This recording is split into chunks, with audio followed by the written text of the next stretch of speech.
I think we're ready to start this evening. Thank you all for coming this evening to Rem's lecture. It's a great pleasure, I think, for all of us in the DRL especially to have Rem here for this year's Candidacy Week, where our students present the results of their thesis projects and research they've been doing over the last year here in the program.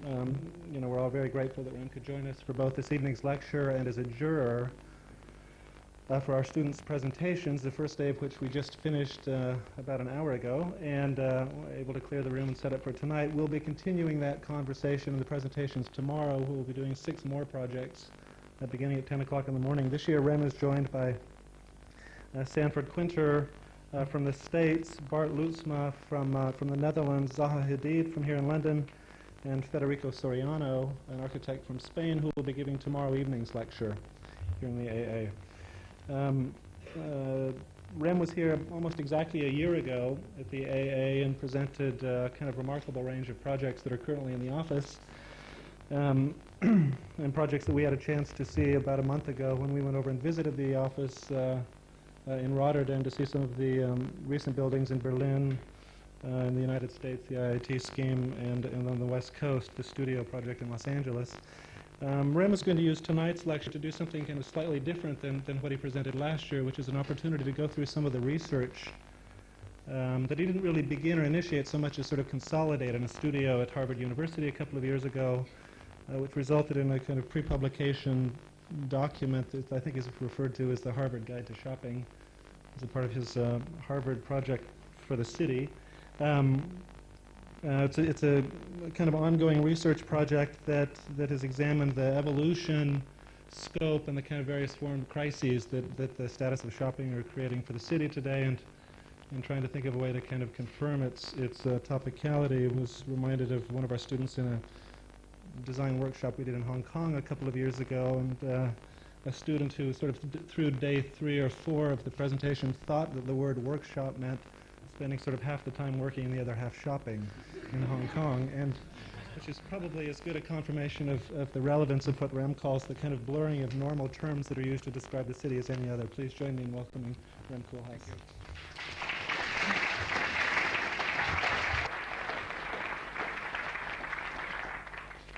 Can you switch the light off, please? It is very appropriate, I think, today, where I was a witness to a studio that incorporated research in design work, to present the work I have been doing with thesis students in Harvard. Can we have the lights off, please? Since 3 years now. What is different and what is perhaps unique in the kind of Harvard situation is that we do not claim that. Can the light go off kind of entirely, please?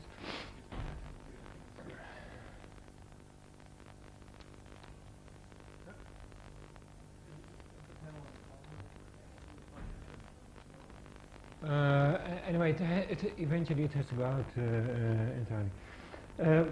Anyway, what I think is unique at Harvard is that we radically severed any connection with design.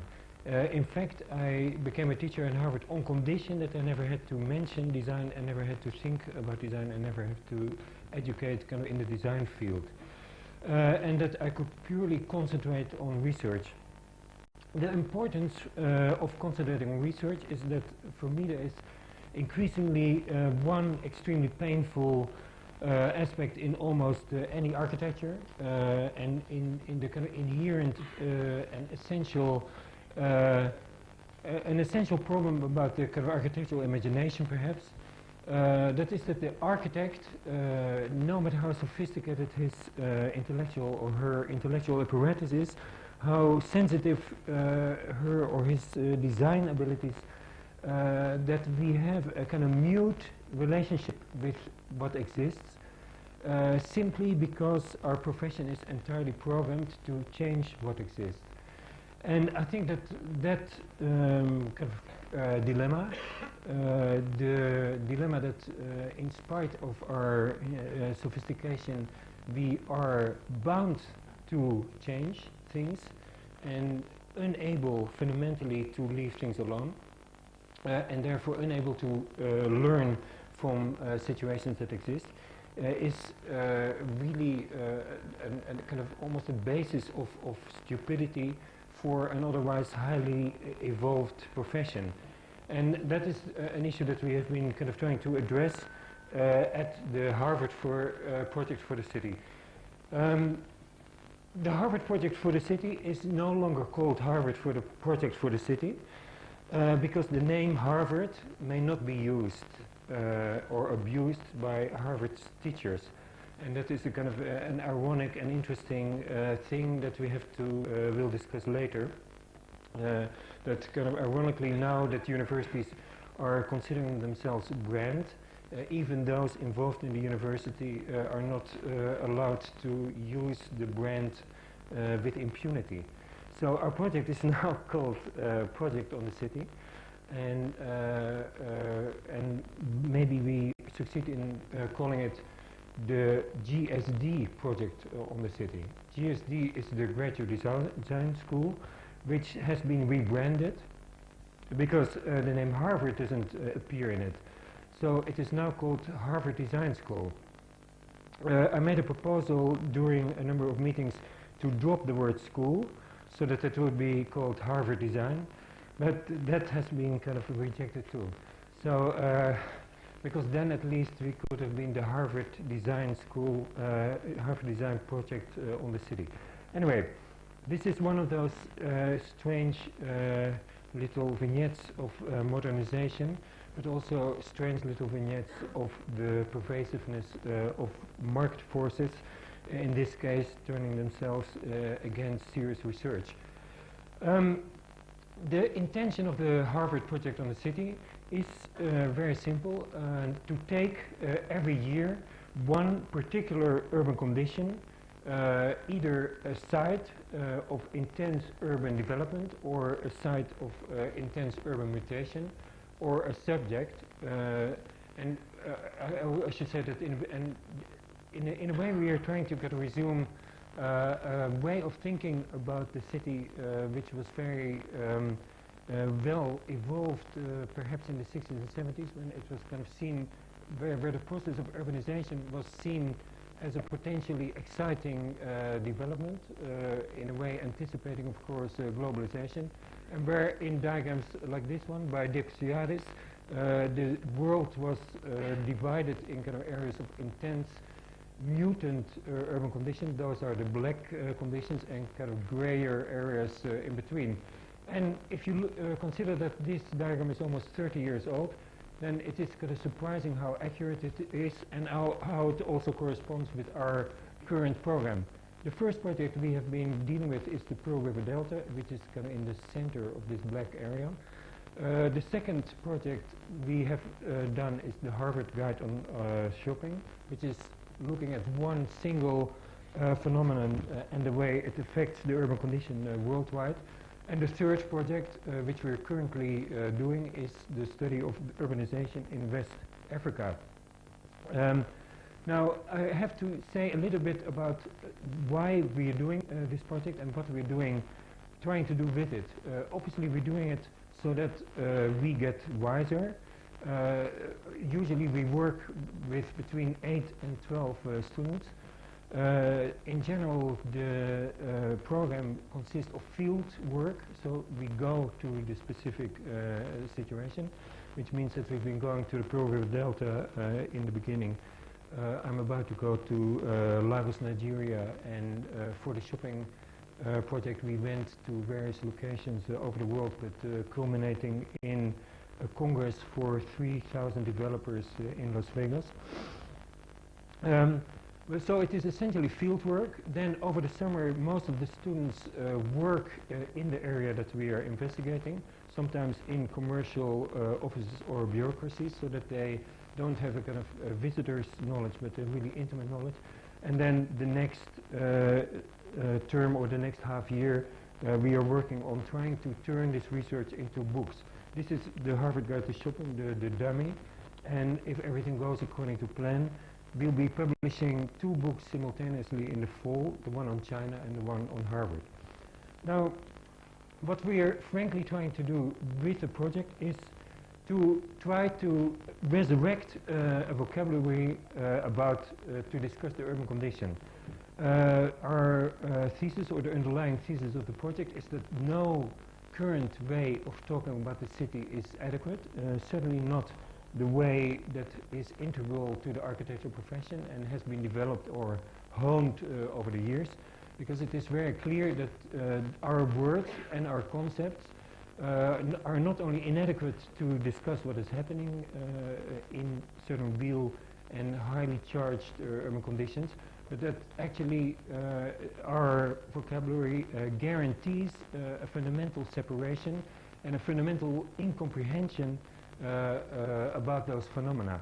In other words, we are the prisoners of a very traditional intellectual structure, and therefore we are incapable of looking at everything that is against or beyond that intellectual structure. So what we're trying to do is to invent every year 50 terms and to extract from our research 50 terms that we then kind of introduce and use as a gift. First we copyright them, but then we use them as a gift for the profession so that it can perhaps better understand and begin to discuss phenomena that kind of previously have not been able to discuss except in the most negative and kind of rejecting and moralistic terms.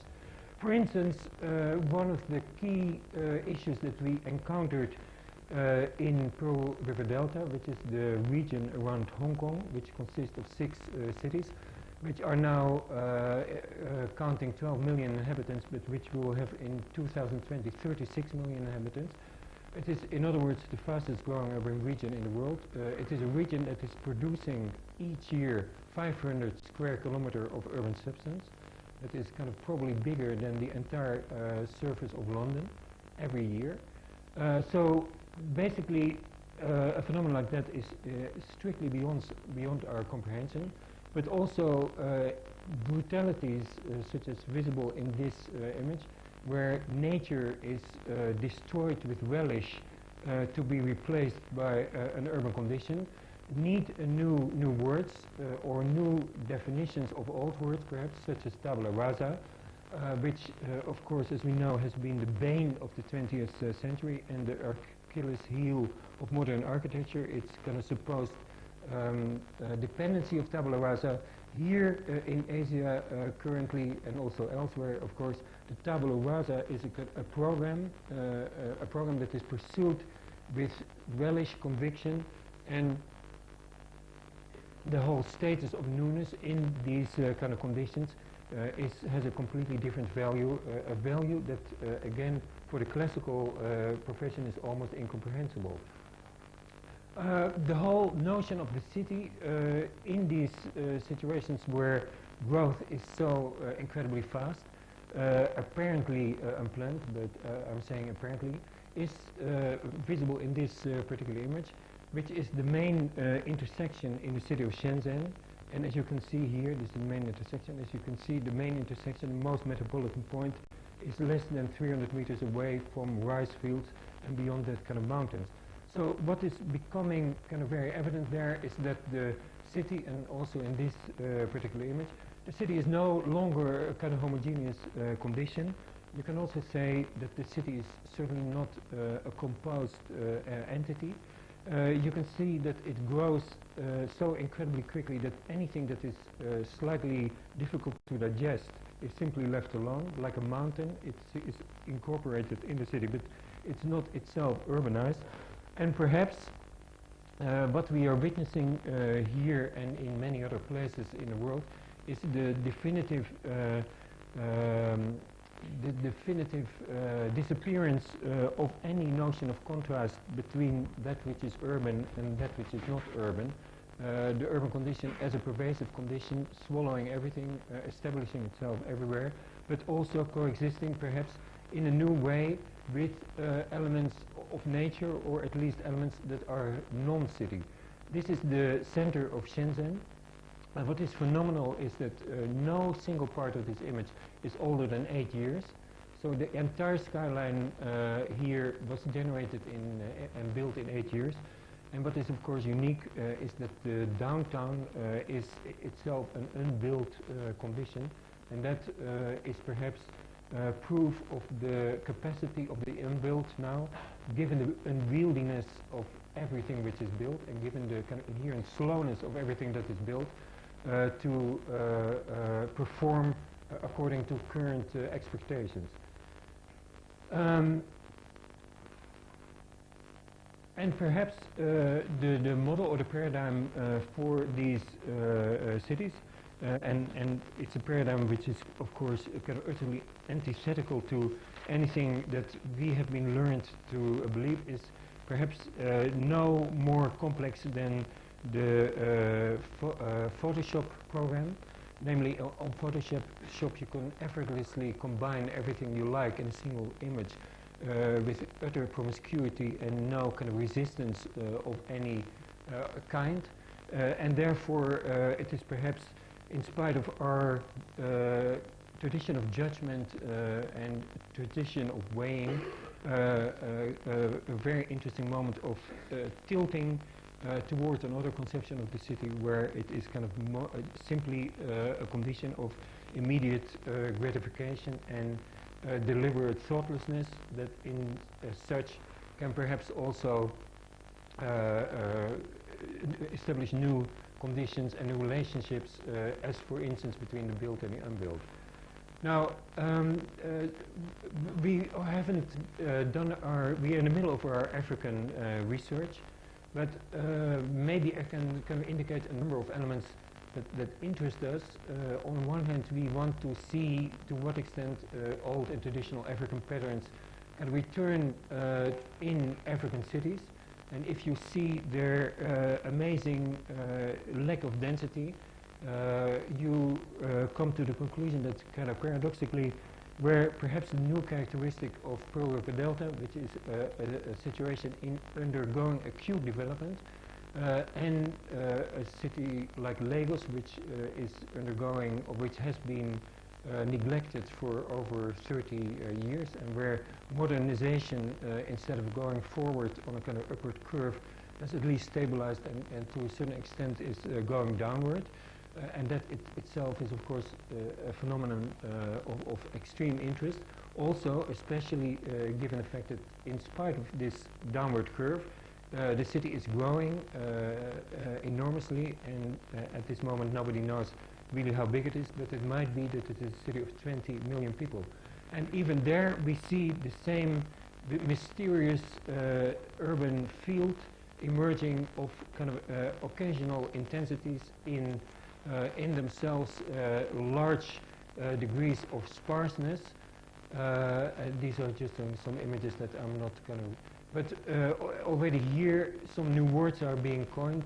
Perhaps one of the eloquent one is Macropolis, which is perhaps a new typology that is also relevant in other conditions.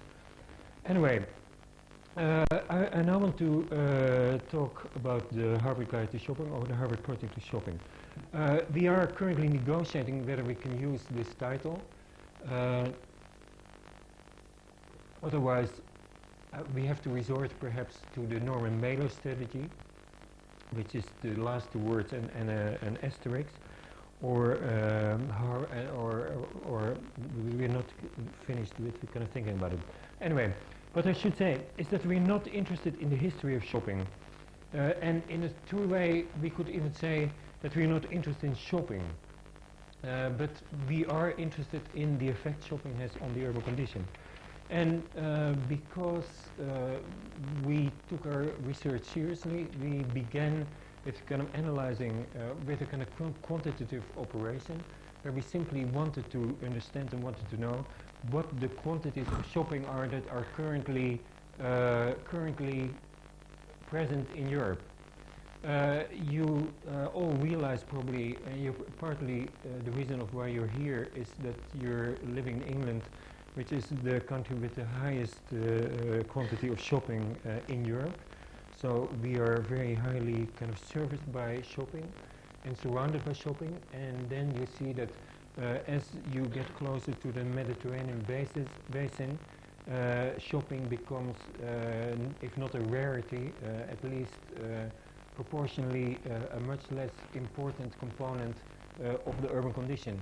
Here we see shopping in Asia, and we see there that Japan is, of course, is the most extreme condition, almost English-like in its pervasiveness of shopping, but that also countries like Korea, Malaysia, and of course Singapore are highly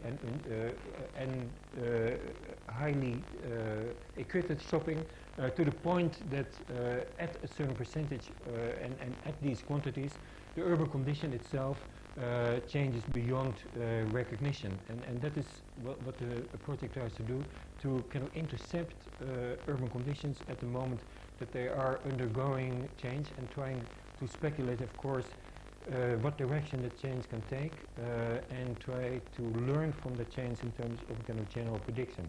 It is very and stringently not our intention to benefit from it in terms of design. Of course, we are permeated by the knowledge, but we don't do it to design shopping centers in Singapore or anything like that. So anyway, this was the world in terms of shopping. And here we try to quantify what that means. The entire shopping reservoir of the world is 33 times the entire surface of Manhattan, which is kind of really a truly astounding quantity. This is another stunning statistic, that according to the United Nations, Walmart sales are larger than the gross domestic products of 3/4 of the world economies. In other words, it's nothing new, perhaps, that corporations are transnational and kind of in certain ways more important, but still, if a single one is so important, it really implies. And what is perhaps, because that, as architects, is for us the most interesting thing, there are 25 million square meters of Walmart. It was the quantities itself which are so absolutely stunning and again, represent a mutation. Here we investigated how much each civilization has to offer in terms of shopping space and shopping square meters for its citizens.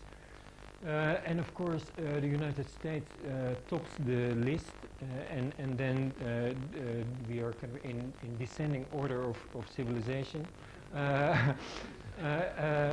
But of course, it is also very important to realize that this enormous reservoir of shopping have to be supported by ourselves, and that they represent a kind of invisible tax.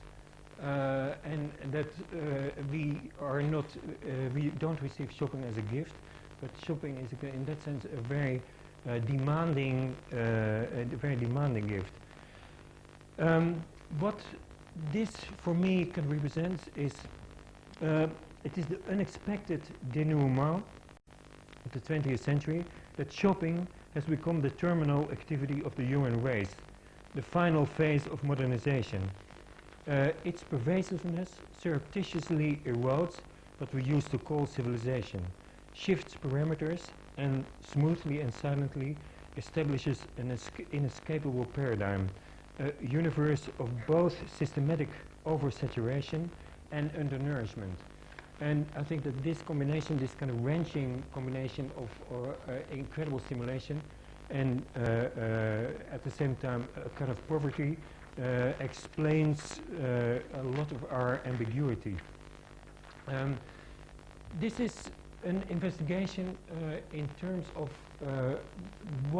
which architects have had a professional relationship with shopping, and of course there are very few of them because shopping is not a subject that we take very seriously. And what is also interesting to know is that the oldest architect, who is the Daniel Burnham in Chicago, who made this kind of magnificent series of department store, is still considered an official architect, but that as we move to the mid-century, we are talking about Victor Gruen, who is already a kind of figure apart, and then we move to the current period, and with John Jurdy in America, and Jurdy is already beyond the pale, not really an architect. So what we can say here is that somehow at the end of the 19th century, shopping was a legitimate subject of architecture, but in the middle of the 20th century, the legitimacy was eroding, also were narrowed very precisely, and at the end of the 20th century, at the moment of its apotheosis, it is no longer taken seriously by the architecture profession. So these I'm trying to weave a number of streaks that I will return to later. So first we looked at quantities, then we looked at the relationship between those quantities and the architectural profession. Then we looked also at a cluster of inventions, roughly speaking between 1860 and 1920, which were the necessary cluster for shopping to emerge in its present configuration. And of course, some of them are obvious. There is the catalog, there's the radio, which is essential to make radio commercials.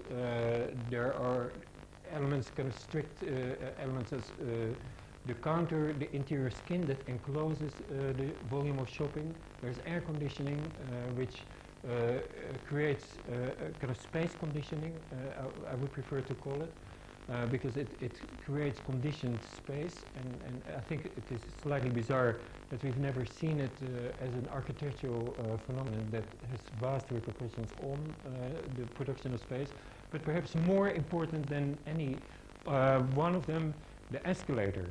Because what is the point of the escalator is that it denies difference between the different floors, and that kind of instead of the elevator, which connects floors, but in connecting them kind of insists on their separateness, the escalator has the opposite effect, namely of organizing flows over various levels, but without kind of insisting that there is a difference. It is continuous. The escalator establishes a continuous floor condition, and not for nothing is it divided in small steps and small mini floors.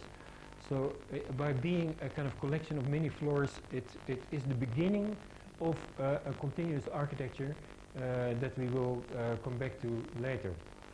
So here in this image, the escalator is part of a kind of heroic workers condition, and simply the mass, let's say the original phase of modernization, where the masses themselves were imbued with dignity, but in reality the performance of the escalator is much more brutal and crude, because this is of course what the escalator is, and very quickly a kind of bridge to an invisible financial heaven.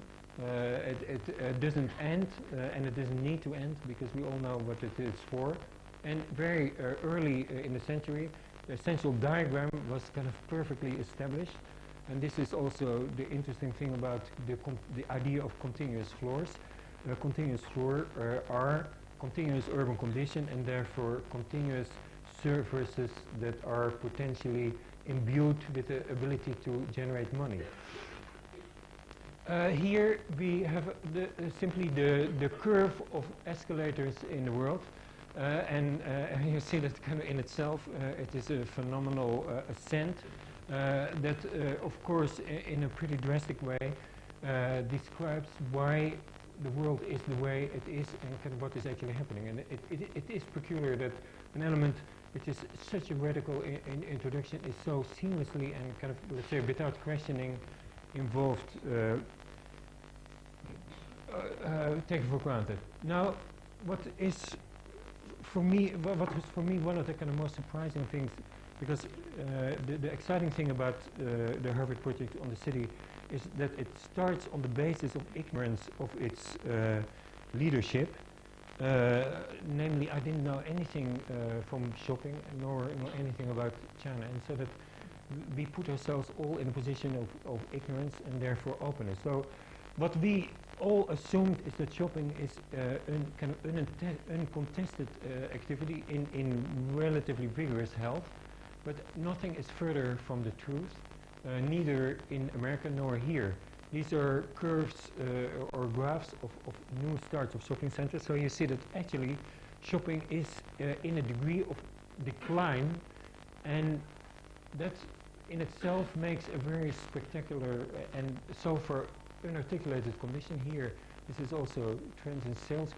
It's not only the shopping sites which are in decline, but also the sales. And so shopping that we consider as an element of a healthy, an irrevocable element of a healthy city, and that we assume has its own commercial vigor, is in fact far from vigorous.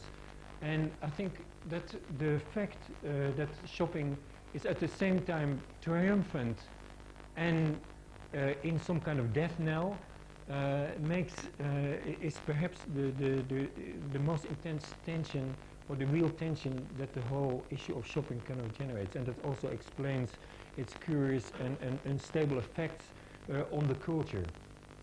It is not simply that shopping is growing and growing, and it is in agony and in triumph at the same time, and that not only is it kiss you more goodbye, the online shopping, although it is a very important underlying theme, but here these are a number of kind of public elements which are kind of interesting to read. That basically large sections of Asia, not only through the Asian crisis, this was before the Asian crisis, are in fact in extremely tenuous existence. Here some security analysts are warning that 600 of the nations, this is America, 2,000 regional malls may be closed or converted, and converted is perhaps one of the more interesting notions here, conversion, in the coming years.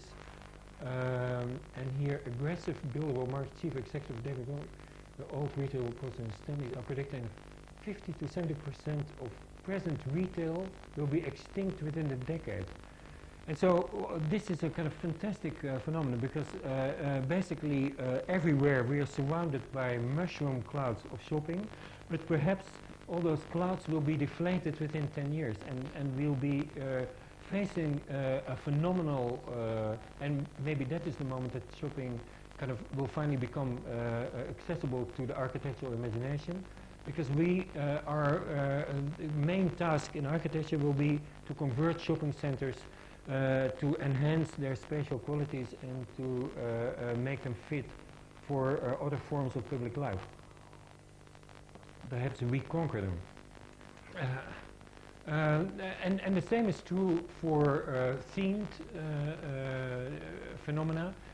We again assume that the Disneyfication is inevitable, but there are already the first signs that Disneyfication is in itself kind of in retreat, and that the kind of incredibly morbid quality of a kind of given mythology that is recycled, that is designed by a dead person, and that is kind of recycled in the 20th century and regurgitated with every year, is getting to us and is no longer as commercially kind of viable as it once was.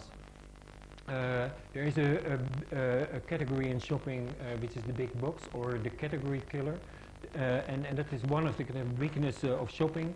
How, of course, a new topology is invented every 10 years, and that topology has a cannibalistic effect on all the previous topologies and weakens them.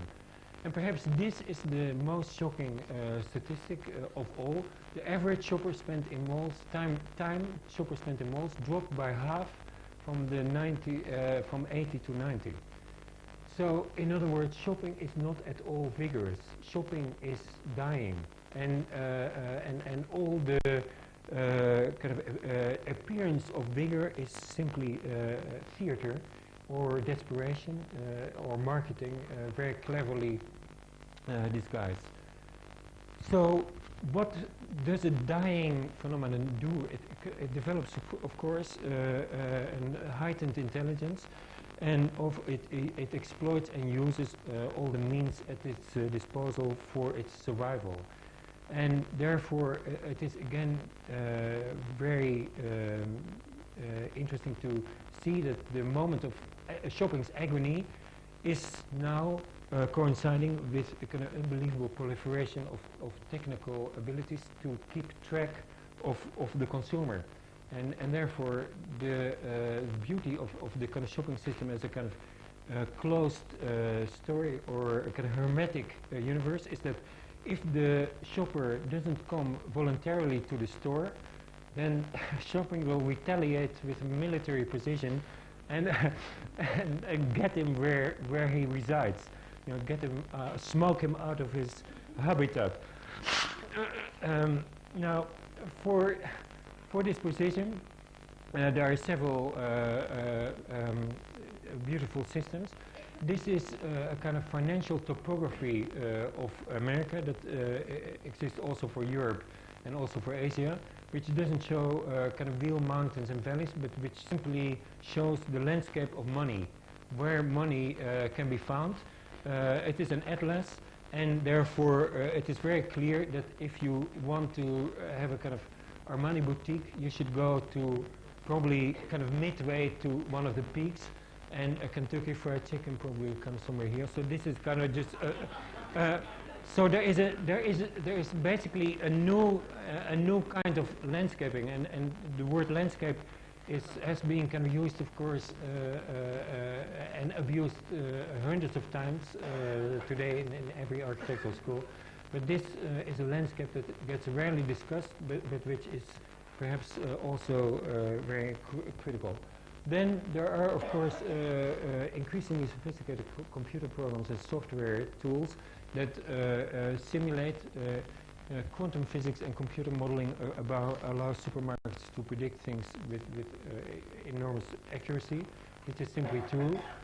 There is a spatial model, also spatial view, which again kind of zooms in with kind of increasing precision on the behavior of the shopping. And even where in the kind of 60s and 70s, of course, there was still a kind of paranoia about what the consequences of, for instance, electronic identities, electronic transactions, the way privacy was undermined by all of these, is now completely converted by a boast of American Express that it knows exactly in a given kind of suburban situation, which is not accidentally taken as if it is a kind of satellite photograph, knows exactly the behavior of every person, and that is a kind of virtue that can be sold and bought. Here we have another kind of system of where this kind of increasingly militaristic tracking is measured and recorded, a kind of infrared system that has a small reader on a shopping cart, and that kind of follows, again by satellite, the movement through a given supermarket of a given client, and then kind of either adjust the supermarket, the wares, the things that you can buy there, but in a kind of more sinister development that is even kind of using Star Wars technology,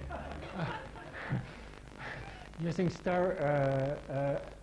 so, and it kind of really, it's kind of correct to read this, because it's, your Star Wars technology is being used by retailers to recapture possible store defectors in a, in a preemptive strike before they start shopping elsewhere.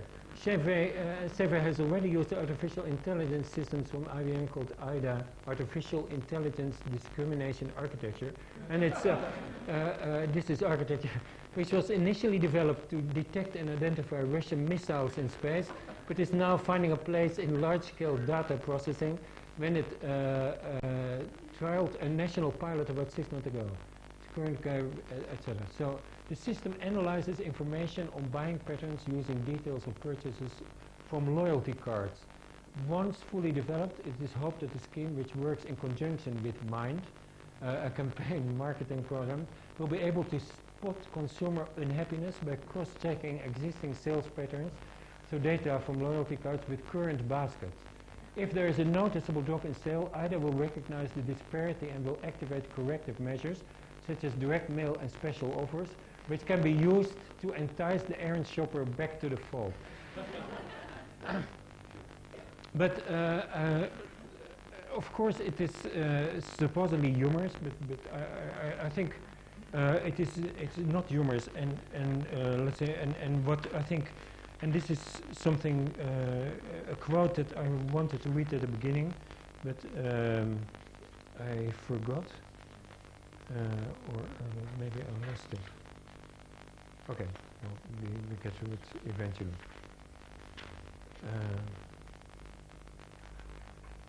Sorry, and yeah, so here, so already there are all these acronyms like MIND, and this is kind of similar to the analyses we made of technological inventions. This is a kind of cluster or a smudge, to use the terminology of this afternoon, or smear of marketing and psychology investigations that are also able, used by shopper to increasingly identify the needs of the shopper. And that is the ultimate consequence of this precision is, of course, that you're no longer addressing large groups, but that the precision itself kind of isolates the individual consumer, and that as a kind of ultimate consequence you have a kind of consumer of one, or a segment of one. In other words, a kind of ultimate loneliness at the mercy of all these precisions. So new confinement in managed diversity, and that is kind of in itself, there's no accident that the word supermarket was connected with imprisonment this afternoon. It is also true that the military metaphor is not only a metaphor, but for instance, a large percentage of the generals that worked in the Gulf War immediately after demobilization joined major shopping empires such as Sears, because their experience with logistics was crucial for their work. What you think now, what I think is happening here is perhaps the following shift, that where it used to be that we were kind of, with a relative confidence, be able to divide the city or the urban condition in private and public elements, in which the private sphere was clearly the sphere of the atmosphere, or the sphere of the family, and the public was some kind of public body that supported a public realm at its expense, of course with the tax of the private citizens, but still at its expense. That basically that model has completely collapsed, and that there is another model that could be substituted, which consists of highly controlled spaces, called in this area, and this is basically an aerial photograph that indicates the various degrees of control that can be exercised in each of these boxes, and those control spaces are surrounded by a kind of an area of complete residue. So more than public-private, the opposition seems to go to the controlled and the residual. And I think the notion of the residual is perhaps another, or nothingness is another thing we have to come to terms with. It is present in China, it is present in America, it's present in Africa. So that kind of relatively different cultures and political systems and economic degrees of modernization, nevertheless all show the same disintegration.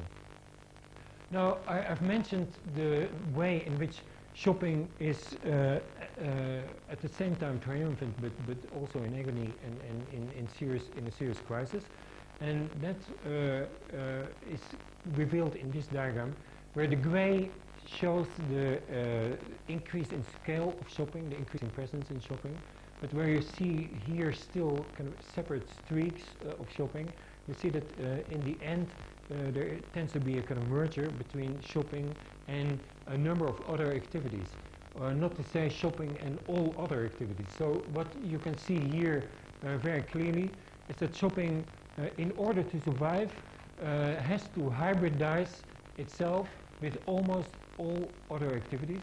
You know, here in this school it's kind of very modest because it's a kind of small bookstore, but it is very clear that for instance, increasingly in airports, in shopping centers, in museums, in entertainment areas, the separation between shopping and all other, even in a hospital,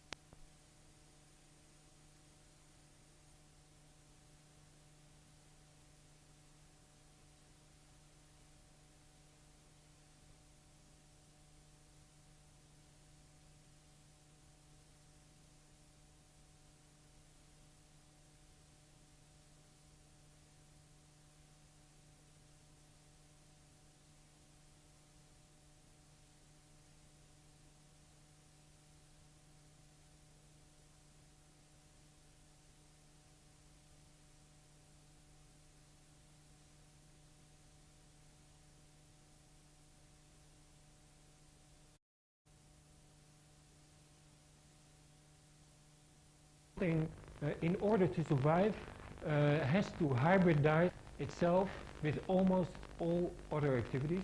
You know, here in this school, it's kind of very modest because it's a kind of small bookstore. But it is very clear that for instance, increasingly in airports, in shopping centers, in museums, in entertainment areas, the separation between shopping and all other, even in hospitals, and all other activity is getting increasingly smaller. And given the fact that shopping is also something, as we defined it before, that is simultaneously oversaturated and undernourished, underwhelming, this sense of hollowness is therefore increasingly present in more and more of what used to be separate components of our culture, or separate entities of our culture. I think it also has a kind of drastic kind of formal consequence, which you see in this drawing. I think that there is still a latent assumption that large-scale elements are organized in rigorous ways, and that there is that infrastructure itself has a strong geometric logic in many cases. Not a single airport is not in some way kind of based on a linear model, but increasingly these kind of in themselves strictly logical elements are being inhabited in a completely chaotic way, and in a kind of way as if they really are a village. And what you get in increasing amounts is that the main architecture still suggests rigor, but that the inhabitation, the crust where human circulation occurs, is the opposite of rigor and is actually a labyrinthine, and where the airport, you know, suggests a clear path from A to B, that the practice of these spaces is now to obfuscate exactly, to make you lose the clear path, and to so this is, let's say, infrastructure as it was traditionally conceived, and here is infrastructure as it is now performing. So basically all exits and all signs even kind of reduced and kind of replaced or overwhelmed by signs that have absolutely nothing to do with the other messages. So here the blur that occurs is certainly not in anyone's interest, and it's certainly not efficient, but it's still efficient for on some other terms perhaps. So here you see the airport turning into a village, or kind of something much more informal and almost medieval. And not only the airport, to the point that the British Airport Authority is now also organizing shopping centers, so it's basically dropping the mask of and the pretext of airport completely to focus on the area of its greatest competence. But here the same phenomena is true in museums. Since '92, gallery space has increased 3% and museum store space by 29%. Here you see the Rauschenberg exhibition at Soho Guggenheim. Rumor has it that I was disqualified from the MoMA competition by this particular image, by calling it MoMA Inc. But nevertheless, 2 months after the competition, a director of marketing was appointed by Glenn Rowery, and here there's a kind of beautiful Glenn Rowery, the museum director, said he wanted to extend the retail reach well beyond the catalog and existing stores. We will look at freestanding stores, electronic stores, licensing, branding, wholesaling at the national and international level. He said, Mr. Gunner, for his part, is already referring to the MoMA brand.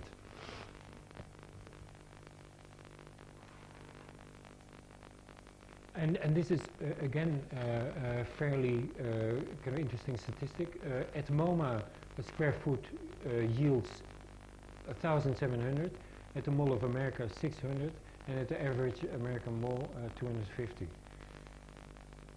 And I think it's at moments like this one that, you know, all kind of moral judgments in a way are short-circuited, because it's totally unclear what you can think of this. or at least for me. Me shop. So now another strand. This is the strand which is for me personally kind of in a way almost hypnotically interesting. The incredible short trajectory between authentic observation, integrity and debasement in about 20 years. I hope that most of you still, I cannot say remember, but know that kind of somewhere in the 60s, Jane Jacobs, a theoretician from Toronto, rediscovered the street and made a magnificent book writing about her discovery and how the street was the only authentic element or was the essential basis for the urban condition in providing kind of huge diversity and sustaining itself and being the only inherently creative medium in which the urban condition could permanently evolve. That notion of the street was within 10 years institutionalized by the bureaucrats of Manhattan in terms of forcing every building operation in Manhattan to respect the street, and if you respected the street you were even allowed to make skyscrapers taller because you respected the street, which is now 10 years later again turned into a city of shopping where street life instead of being promoted or enriched is actually on a kind of permanent process of impoverishment and erosion. And I think that this sentence is another significant sentence in the book. The city has twice suffered ignominies at the hands of the suburbs. One upon the loss of its consistency to the suburbs in the 50s and 60s when everything excelled, but, and this is more important, and again of that upon that consistency's return. These prodigal citizens brought back with them their new desires for control and predictability. And I think this is a kind of really a cruel paradox that the rediscovery of the city by the kind of suburban type actually leads to the suburbanization of the metropolis, which we see almost everywhere. And that is perhaps why the model of China or the model of the kind of extended city is ultimately perhaps a very viable model, because that kind of suburbanization is impossible. It is simply not dense enough to give you the constituency of a brand. Now, in kind of neat forms, this is taking place in a kind of minimalist district in Manhattan around Madison Avenue, where you can only get good taste, and of course, therefore, it's relatively unnoticeable to us, and it is blatantly visible in the Disneyfication of 42nd Street, but kind of essentially it is the same phenomenon. And essentially it is kind of the hair-raising speed from Jane Jacobs from Jane Jacobs to well-meaning bureaucrats to ourselves as kind of reduced to the state of ultimate consumers now confronting this realm of previously good intention but now grasping commercial need. And that is why, of course, the first diagram of America as having these kind of vast shopping spaces per person. Each person pays for the square feet of shopping that are there, and this is one form of the payment.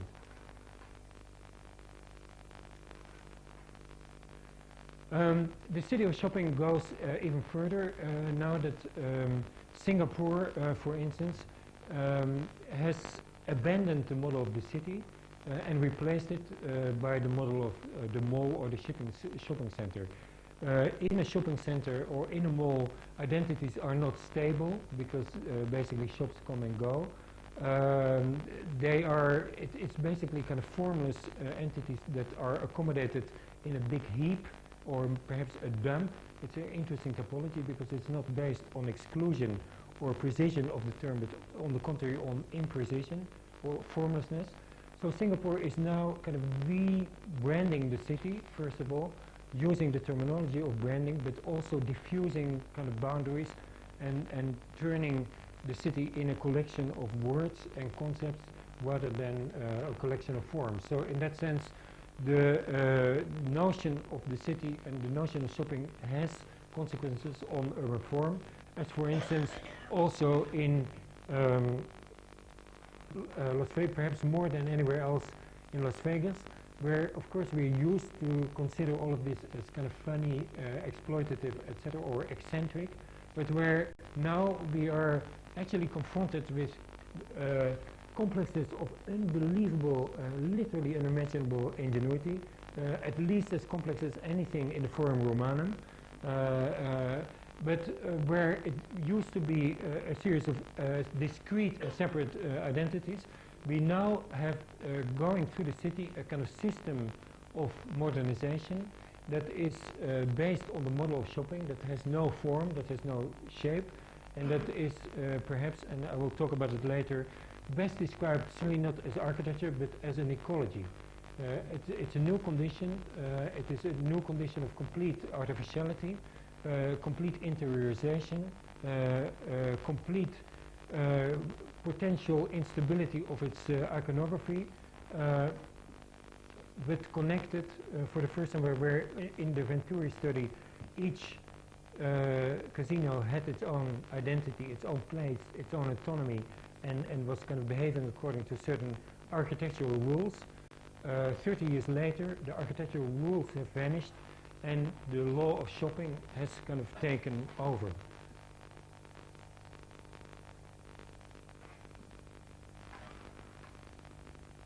And here you see how, again, kind of this is almost like a rhizome, kind of going through the city and kind of at essential junctures connected by these.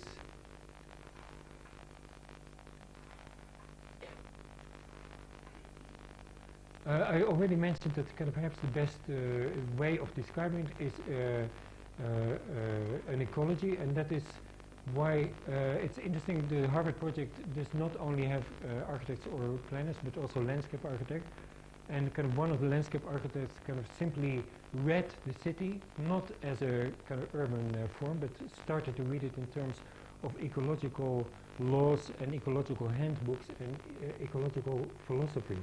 And then discovered that the behavior of these forms is actually extremely close to the laws of ecology, where there are a kind of system of patches and where there are certain laws of kind of the survival of those patches, and in order to survive they have to have a kind of soft core and tentacles and have to kind of enrich their perimeter to create it, to make it more receptive to interaction. And so it turns out that seen as that ecology, or the laws of ecology, or the science of ecology, is actually perhaps the one that is able to also explain the kind of eccentric shapes of the shopping condition, certainly much more than any architectural or kind of urbanistic, traditionally urbanistic law can. And given the fact that the ecology, that shopping itself, or that this kind of urban condition is evolving as an ecology rather than an architecture, it is also interesting that it itself has a very drastic effect on nature, or on what used to be nature. Perhaps a theme that was launched by the 1850 large exhibition in London, which in Hyde Park captured one of the trees respectfully, supposedly. It fitted its nave. Now we have a totally different nature, namely replascape, which is a new form of between interior design and landscape, which uses real landscape elements, but which then kind of denatures them systematically. So the palm is killed, drained, embalmed, and then as it is embalmed, it receives a new skeleton and can be accommodated according to new forms. So here you see the detail of how it is done. So it's kind of like a half-dead thing. It's still vegetal. Here you see the trunk kind of being stripped and receiving a new armature. And thanks to that armature, formerly straight trees can then form the kind of rainforest and therefore correspond to the new ecological consciousness that Sanford was mentioning this afternoon. Now, for me, what is kind of still one of the main interests, and this is a kind of particularly, I want to kind of bring it back to shopping and architecture. And I want to read this quote. Sometimes, whether in slapstick or Greek tragedy, we are blind to what most threatens us, oblivious to exactly those forces that decide our fate. Such is the situation of the architect vis-à-vis shopping. At the end of the 20th century, only the architect is ignorant of its apotheosis, dysfunctional toward its implications and oblivious to its impact. And here I want to kind of show these projects of shopping that, and simply ask the question which we asked ourselves, you know, why don't we enjoy this? And what is wrong with it? And why can shopping not, even though it is so incredibly strongly striving for a spatial experience and to be read as a spatial experience, what kind of flatness, in spite of this kind of three-dimensionality, holds it back in terms of kind of engagement with this world? And for that, we have a kind of theory which looks at both John Jurdy and Frank Gehry, and it is not an entirely kind of gratuitous coupling, because they went to the same school and also shared an office once, we discovered. And it is really interesting for us to see what is going on. And here the question again, you know, why is only the bottom image beautiful and all the other ones shit?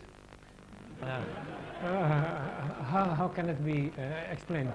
And so for Jurdy, and so Jurdy is this kind of shopping specialist who is actually, according to himself, an enormous, incredible visionary, and this is, and I think he is, and this is his project for Euro Disney.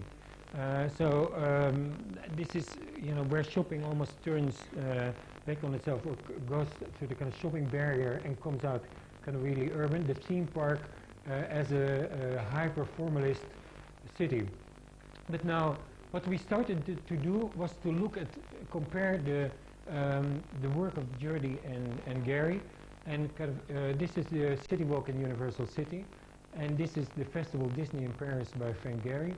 And you see the kind of same fractal kind of ecology tentacles kind of imposing on the, and you see also the same kind of verticalities, and you see actually very much the same architecture. But it gets even more bizarre if you compare the Guggenheim in Barcelona with and perhaps, and what it allows us to do is to read the Guggenheim as a mall or as a kind of shopping center. And but of course that doesn't mean that kind of Frank Gehry is not a great architect, but it probably means, and this is kind of really the both exhilarating but also kind of slightly scary thing, that we all design shopping centers now. And that conforms, and that is perhaps the kind of the final kind of underlying hypothesis, that by treating shopping so long as a kind of unconscious, we have been kind of incredibly negligent in terms, and that we have incorporated this unconscious exactly in the kind of most avant-garde regions of the profession. And I would say that our present obsession with continuities, with warped planes, with Möbius bands, is kind of really a very late flowering of all the laws and an application, in fact, of all the precedents that have been kind of established by shopping since the beginning of the century in its kind of relentless ascent. And that what is kind of potentially tragic is that right now we are doomed to simulate the aesthetics of a domain that we have simply never entered through a kind of intellectual arrogance.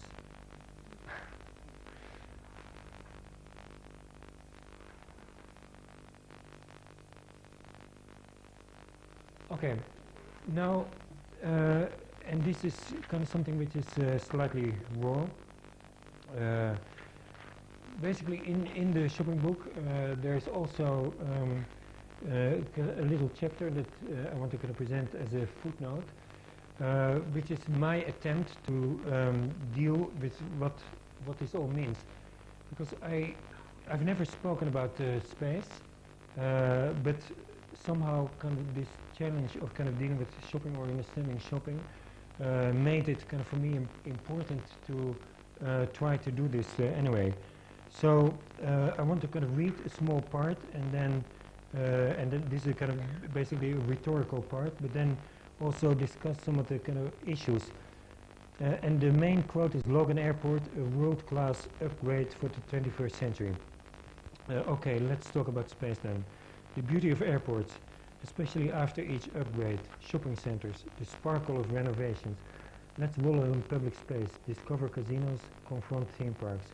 If space junk is the human debris that litters the universe, generated by the space program, so-called, junk space is the architectural residue humankind leaves on the planet. And so therefore, that is a kind of concept that I want to kind of launch here or launch in the book, junk space. Because I think that is really what we are kind of dealing with. The build, but more about that later, product of modernization is not modern architecture, but junk space.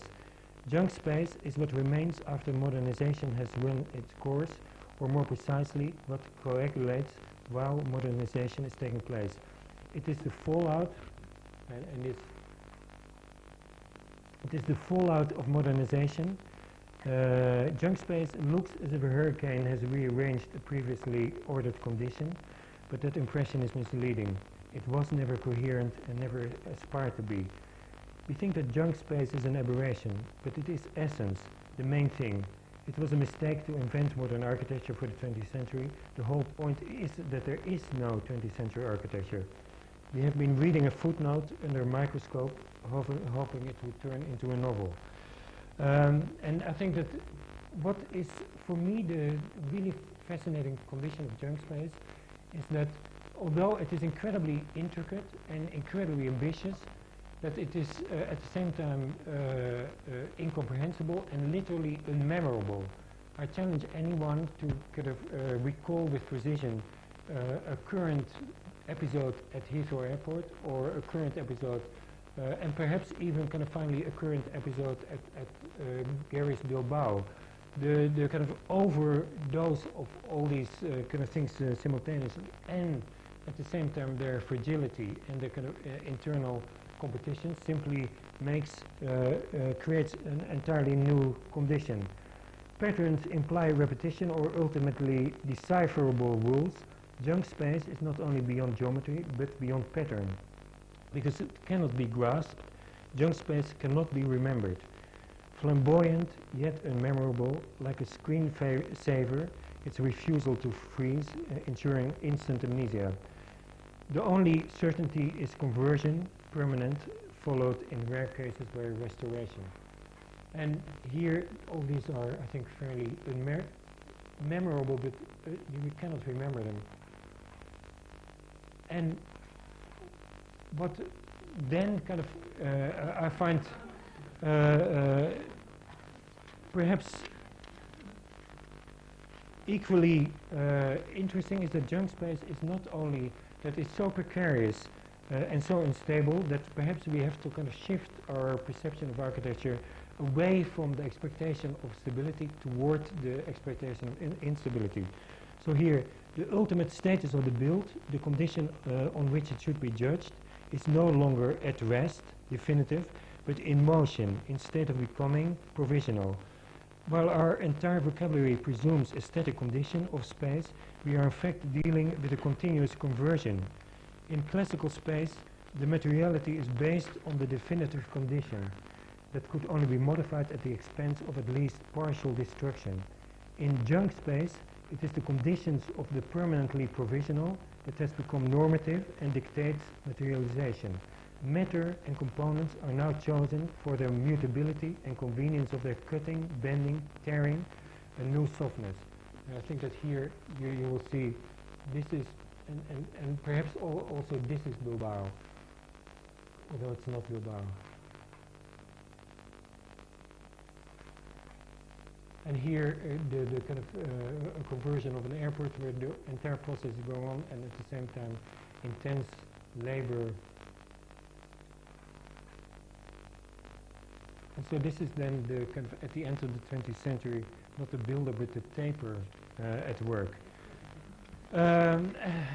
Anyway, so although this is not perhaps a very coherent lecture, what I hope to have shown is the extent not only of the enormity of the kind of process of shopping, because shopping is only kind of really a pretext, but what is for us perhaps the most both alarming but perhaps also kind of interesting discovery about the whole process is that the experience of space and the production of space are now fundamentally changed, and that therefore not only our vocabulary but also our whole way of conceptualizing space is actually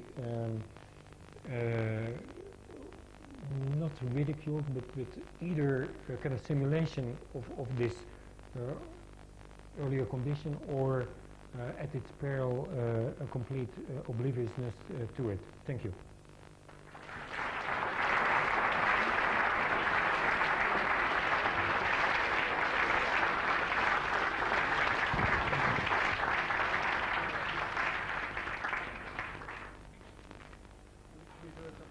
Yeah. Maybe we could get help from the audience.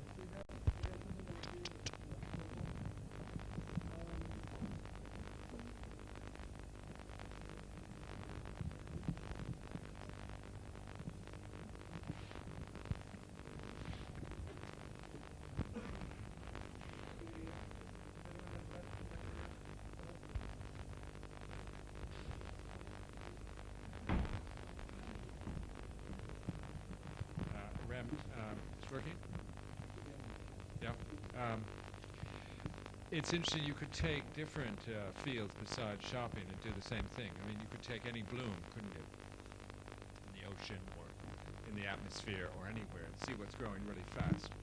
That's the first skeptical comment I'd make. In other words, the arbitrary, if you looked at the growth of airports in the last 40 years or 100 years, you could see them growing incredibly fast and also crashing incredibly fast. And the same is true of housing, mass housing. The same is true of, say, the electronics industry, the building of microchips. Blooming and crashing. And the same is true of even offices. So the question is, why is shopping more essential than all the other blooms and crashes that are going on? I mean, you make a case that it is revolutionarily different, and it challenges our space conceptions and challenges us. But is it really? And does it take priority over all those other blooms? Basically, let's say the modesty of the problem means to take one specific thing without pretending it's the only thing or the thing even or the most important thing. It's just on its own. But I do think that you cannot argue, although the conditions of cities certainly changed to the increase in hospitals, but I don't think it has changed in the same drastic manner. And I think that what's unique here is that shopping, exactly because of this danger, this endangered status, has been incredibly virtuosic in associating itself with almost every other given, and therefore it has a kind of strange finality at this point in the center, and inevitability of this point, where it literally is the most pervasive thing, perhaps. And I think that for that reason, it is at least to me genuinely believe that this association with our current, that's the most refined spatial invention, and the precedence of shopping is also kind of very to an inevitable connection that was never untangled.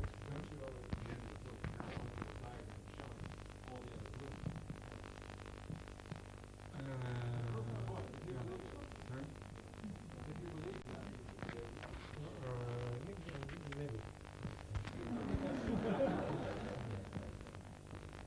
But I mean, in that sense, I think that the thesis is purely in that sense a thesis.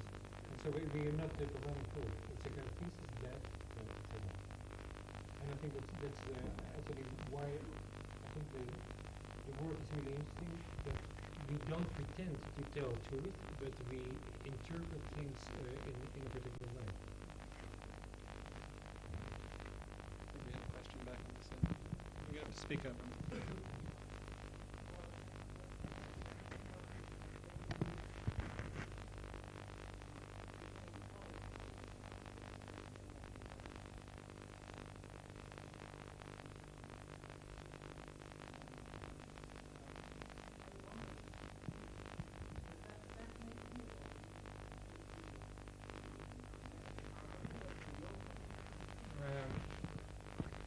No, I think that I've always resisted the kind of simple kind of venting of opinions, and I will continue to do so because it is clear, I think, by the fact that I'm investing so much time in it, that I find it a critical phenomenon, and that means probably also that I cannot even answer your question in a kind of very direct way, good or bad. But I mean, in that sense, I think that the definition early of being both oversaturated and undernourished is a kind of very, let's say, accurate reflection of also my, on the one hand, sense that there is something important and which by sheer effort or will can be invested with quality, but at the same time the sense that this kind of subject resists that kind of investment.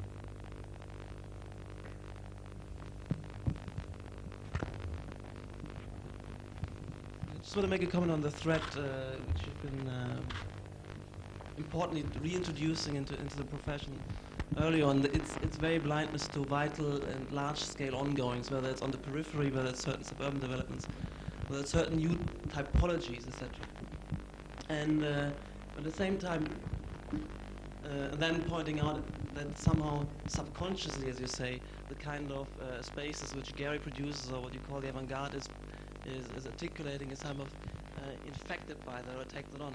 I just want to reflect that it is less kind of unconscious, at least semi-conscious, because that kind of awareness or awakening has been gone through a few times, and it was Venturi with Learning from Las Vegas, where the profession has been, and its discourse stepped outside, and your own kind of retroactive manifesto, whether it's Did You Use New York or Bigness, had certainly its effect, and there's a consciousness of wanting to engage. Nevertheless, I think where society places its avant-garde architects won't let them go there unless they destruct their kind of career and reputation. Nevertheless, we in the academic realm and in our discourse, not our buildings, we have been there and want to be relevant. No, I agree. I mean, I didn't mean to be pedantic that nobody knows what we know, and of course, and even if it's simply unconscious, it isn't in itself a problem.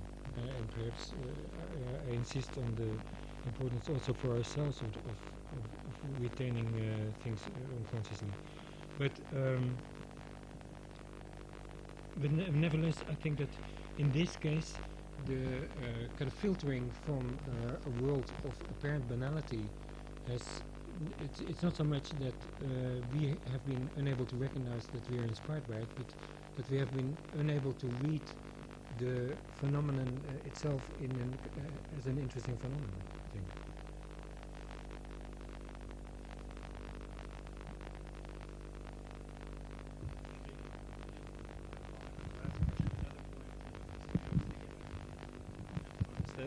that this sort of feature of shopping and retail activity in the city isn't just a kind of need to respond to, but it's a thing to reflect on in terms of the way we actually work as architects. And I think the question I would have has to do with the way in which you actually construct the argument, which is really interesting. And I think one of the ways the work of OMA has distinguished itself is the kind of images, the techniques it uses to describe the city that the work is responding to in a way. And I think, you know, any sort of advertiser sitting in here today would say, God, what great ad copy in terms of the kind of images, rather than privileging plans or maps or things that a certain kind of modern architect would. You tend to go to a kind of visual image and the overlay of text and a photographic imagery that's not only familiar as ad copy, but also for example, used by certain critical artists within a kind of tradition of the critical institutional critique that you seem to actually be working with fairly consciously. What would your comment be about the kind of I would material? say, I mean, it's important to, let's say, not connect it to our office, because our office has nothing to do with it. And I hope that they get better from it, kind of, you know, through osmosis. But and it's actually a group project that is done by the students, and even the layout is done by one of the students here to me.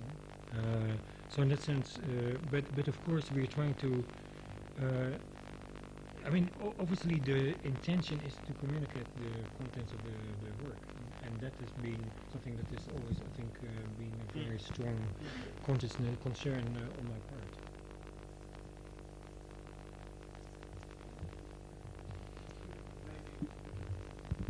Maybe one of the lessons of this project be that a lot of things that were traditionally done by the architect, like organizing, controlling, etc., of masses of people or smaller groups of people, have been partly, or even for a large part, taken over by other kind of disciplines. When you're, for example, referring to these tracking systems, or when you're referring to military people invading in Sears, etc. Has the role of the architect in that sense changed? Well, I don't know. I mean, I'm always kind of really bad at the role of the architect, yeah, I'm sure it has changed. But I think that what is more to the point is that the conditions have changed, and that we think that we're doing things outside jump space, but we are doing things inside jump space. So I think that would be, but with the same rhetoric, with the same confidence, and the same pleasure, presumably.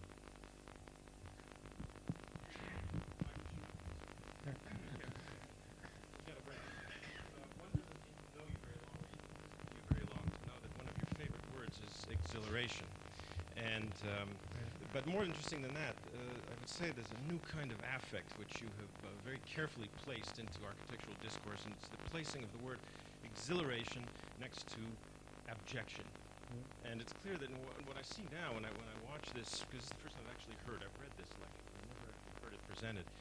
I realize that what you're doing is it's a kind of an encyclopedic project of the history of junk.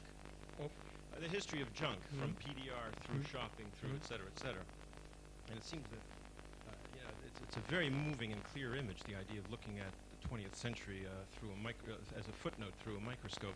One suddenly does realize probably that the 20th century is a century of junk, of Taco Bells, of Nike Town. In fact, we're really realizing the great dream, perhaps.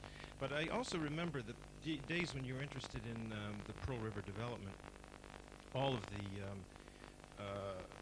all of the interest in ultra-rapid development, the incredible economic growth that was taking place, the population forecasts for the world were stating something that totally supported the claims that the research seemed to be making. And then it all fell apart. Well, not all completely, but quite a bit fell apart a few years later.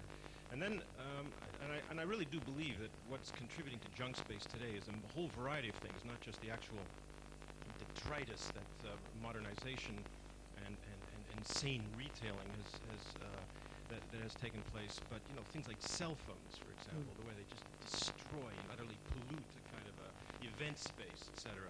So I began to realize that what you're doing, in a certain sense, is a project. I would say, it's a project of let's say it's more rhetorical than scientific. In fact, it really basically says, look at today and look at the modalities by which our culture seems to be expressing its irrepressible need for junk. Now, I wanted to ask you this: is that the case, or is it something else? Is modernization, you know, I mean, if I may bring this up, for somebody whose roots are so avowedly rooted in situationism, it is clear that your work now is very, very heavily on the side of spectacle rather than situation. In the sense in which, if you remember, Guy Debord was talking about from the heart of the early '60s, about the way banks used to give out keychains as a form of marketing, and how far we've come now. I mean, it's not on the side of. I think that's a kind of really a serious misnomer, because my private kind of convictions and private life kind of remain, let's say, deeply, and even our own work is kind of very often very innocent vis-a-vis these phenomena. I certainly think, pretend that in certain cases we're not doing junk space, but I think that on the other hand, it is too simple to interpret the PRD as a junk space, because I think there is a new model, and I think that model has certain virtues, and I think that once those virtues are identified and in a way articulated, it can also begin to do something with it. And one of the kind of interesting phenomena of what you call the collapse of the pillar of the delta, I don't personally believe that there's anything even of a kind of very acute slowdown. There is a kind of a pause, so to speak, and what is interesting is that the pause is used in the conditions as a kind of moment of reflection, and kind of similarly the issues that the kind of situation raises are openly addressed, questions are kind of openly asked. There is a degree of professionalization in the whole discussion of the model, so I don't think that you should be that negative. Well, actually, I wasn't really being negative, but I remember one of the great interests there was that development was going to happen faster, not even faster than designing and planning was going to happen, but faster than it could happen. And now you're saying there's a pause, which might mean what? It might mean the arrival of the carpetbagging planners, you know? Yeah, well, I mean, to some extent it will happen, but then it will perhaps accelerate again.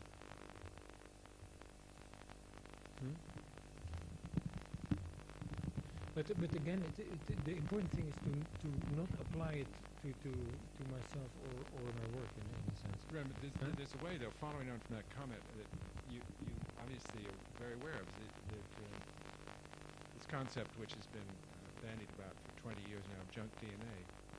And recently, junk DNA is finding more and more uses.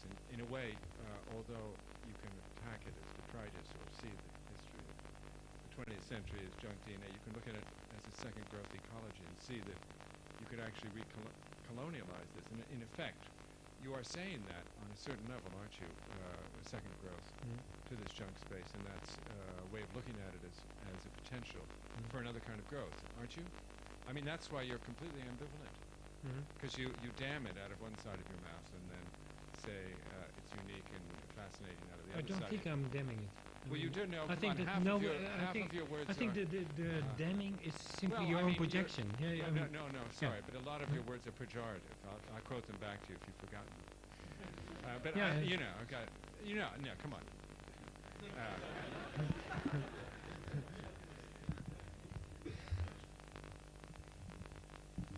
Let's stop there. Rem, thanks very much. Okay. Thank you. Bye.